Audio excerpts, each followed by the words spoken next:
নমস্কার বন্ধুরা, Monica's food খাজানাতে সবাইকে স্বাগত। একঘেয়ে মাছের স্বাদ বদলাতে বেগুন দিয়ে চিংড়ি মাছের এই রেসিপিটা একবার তৈরি করে দেখুন। গরম ভাতে ভীষণ ভালো লাগে খেতে।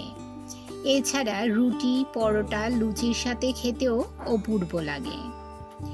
আমার নতুন পুরনো সকল বন্ধুদের অনেক অনেক ভালোবাসা জানিয়ে শুরু করছি আজকের রেসিপি। ভিডিওটি স্কিপ না করে শেষ পর্যন্ত দেখুন। আশা করছি আজকের রেসিপি সবার ভালো লাগবে। এই রেসিপির জন্য আমি 3টে এইরকম ছোট আর একটু লম্বা মতো বেগুন নিয়েছি। বেগুনগুলো লম্বালম্বিভাবে মাঝ বরাবর কেটে নেব। মাঝ বরাবর আমি বেগুনগুলো কেটে নিয়ে বেগুনগুলোকে আবারও দুভাগ করে নেব, অর্থাৎ একটা বেগুনকে আমি 4 ভাগ করে নেব। বেগুনের বোটার অংশটা রেখে দিয়েছি দেখার সৌন্দর্যের জন্য। আপনারা চাইলে বোটার অংশটা ফেলেও এই রেসিপিটা করতে পারেন। এই যে দেখুন, এইভাবে আমি বেগুনের বোটার অংশটা রেখে দিয়েছি। আমি প্রত্যেকটা বেগুনকে এইভাবে মাঝ বরাবর কেটে নেব, অর্থাৎ একটা বেগুনকে আমি 4 ভাগ করে কেটে নিয়েছি। বেগুনগুলো এবারে জলে ধুয়ে নেব। আর লাগছে আমার 200 গ্রাম চিংড়ি মাছ। এখানে আমি 200 গ্রাম চিংড়ি মাছকে খুব ভালো করে ধুয়ে পরিষ্কার করে নিয়েছি। এতে দিয়ে দিলাম সামান্য হলুদ গুঁড়ো, আর দিয়ে দিলাম সামান্য নুন ও হলুদ গুঁড়ো দিয়ে চিংড়ি মাছগুলো মাখিয়ে নেব, ভালো করে মাখিয়ে নেব নুন হলুদ দিয়ে।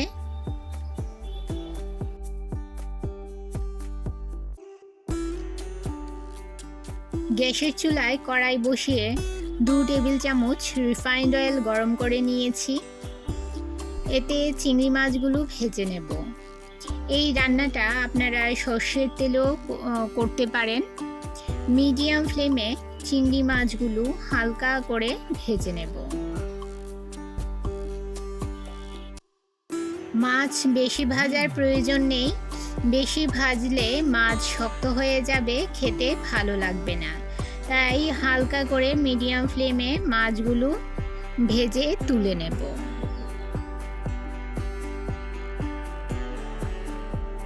মাছ ভাজার পর কড়াইতে যে তেল ছিল তাতে বেগুনগুলো ভেজে নেব। বেগুনগুলো দিয়ে দিলাম। এবারে এতে দিয়ে দিলাম সামান্য হলুদ গুঁড়ো ও সামান্য নুন। নেড়ে চেড়ে মিশিয়ে নিয়ে মিডিয়াম ফ্লেমে বেগুনগুলো হালকা করে ভেজে নেব। যারা আমার ভিডিওটি দেখছেন অথচ এখনও আমার চ্যানেলটি সাবস্ক্রাইব করেননি, তাদের কাছে অনুরোধ, আমার চ্যানেলটি সাবস্ক্রাইব করে আমার পাশে থাকুন, আমাকে এগিয়ে নিয়ে যেতে সাহায্য করুন। আর পাশে থাকা বেল আইকনটি প্রেস করে নোটিফিকেশন অল করে রাখুন, যাতে যখনই আমি কোনো ভিডিও আপলোড করি এর নোটিফিকেশন যেন সবার প্রথম পৌঁছে যায় আপনাদের কাছে। বেগুনগুলো ভেজে তুলে নিলাম। কড়াইতে দিয়ে দিলাম আরও 2 টেবিল চামচ পরিমাণ রিফাইন্ড অয়েল। তেল গরম হলে ফোড়নে দিয়ে দিলাম 1/2 চামচ গোটা জিরে, আর দিয়ে দিলাম একটা বড় সাইজের কুচনো পেঁয়াজ। মিডিয়াম ফ্লেমে লাল লাল করে পেঁয়াজগুলো ভেজে নিন। দিয়ে দিলাম সামান্য নুন, যাতে পেঁয়াজটা তাড়াতাড়ি সেদ্ধ হয়ে যায়। নেড়ে চেড়ে 2 মিনিট পেঁয়াজটাকে ভেজে নেব।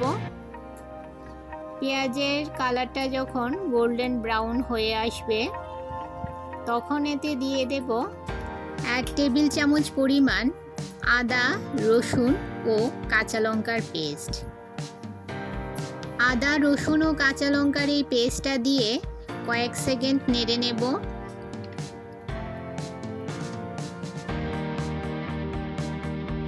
এবারে এতে দিয়ে দেব গুঁড়ো মশলা। এখানে আমি দিয়ে দিলাম 1 চামচ জিরে গুঁড়ো, 1 চামচ ধনে গুঁড়ো, কালারের জন্য দিয়ে দিলাম 1 চামচ কাশ্মীরি লাল লঙ্কার গুঁড়ো ও 1 চামচ হলুদ গুঁড়ো। মশলা যাতে পুড়ে না যায় এর জন্য মশলার বাটিটা ধুয়ে সামান্য জল এতে দিয়ে দিলাম।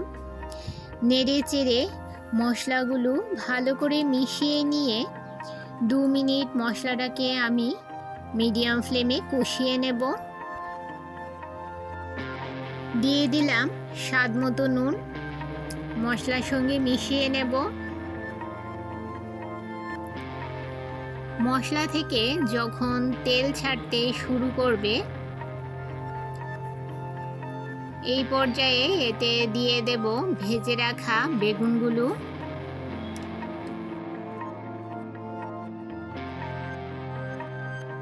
মশলার সঙ্গে বেগুন ভালো করে নেড়ে চেড়ে মিশিয়ে নিয়ে 1 মিনিট কষিয়ে নেব। যেহেতু বেগুন আমার আগেই ভেজে নেওয়া ছিল তাই বেগুনটা বেশি ভাজার প্রয়োজন নেই। নেড়ে চেড়ে মিশিয়ে নিয়ে নেড়ে চেড়ে ভালো করে কষিয়ে নিয়ে আমি এবারে এতে দিয়ে দিলাম পরিমাণ মতো জল।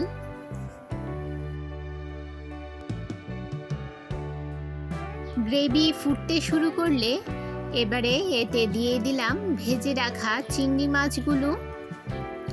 নেড়ে চেড়ে চিংড়ি মাছগুলো গ্রেভির সঙ্গে ভালো করে মিশিয়ে নেব। গ্রেভির সঙ্গে চিংড়ি মাছগুলো ভালো করে মিশিয়ে নিয়ে ঢাকা দিয়ে 5 মিনিট রান্না করে নেব।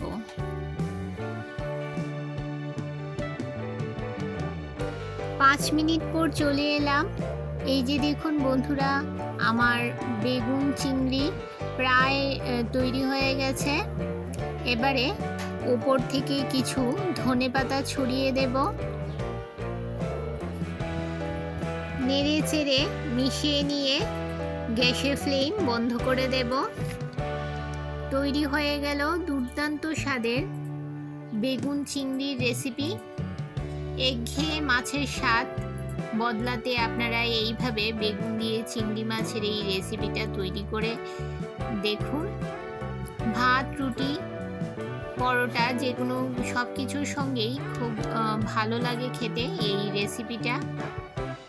আমার আজকের রেসিপি যদি আপনাদের ভালো লেগে থাকে একটা লাইক করে দেবেন বন্ধুরা, আর একটা কমেন্ট করে অবশ্যই জানাবেন রেসিপিটা কেমন হয়েছে। আপনার একটা লাইক ও একটা কমেন্ট আমাকে আরও নতুন নতুন ভিডিও বানাতে উৎসাহিত করে। বন্ধুরা আজকে এই পর্যন্তই, আবার দেখা হবে আরেকটি নতুন ভিডিওতে নতুন রেসিপি নিয়ে। সবাই ভালো থাকবেন, সুস্থ থাকবেন।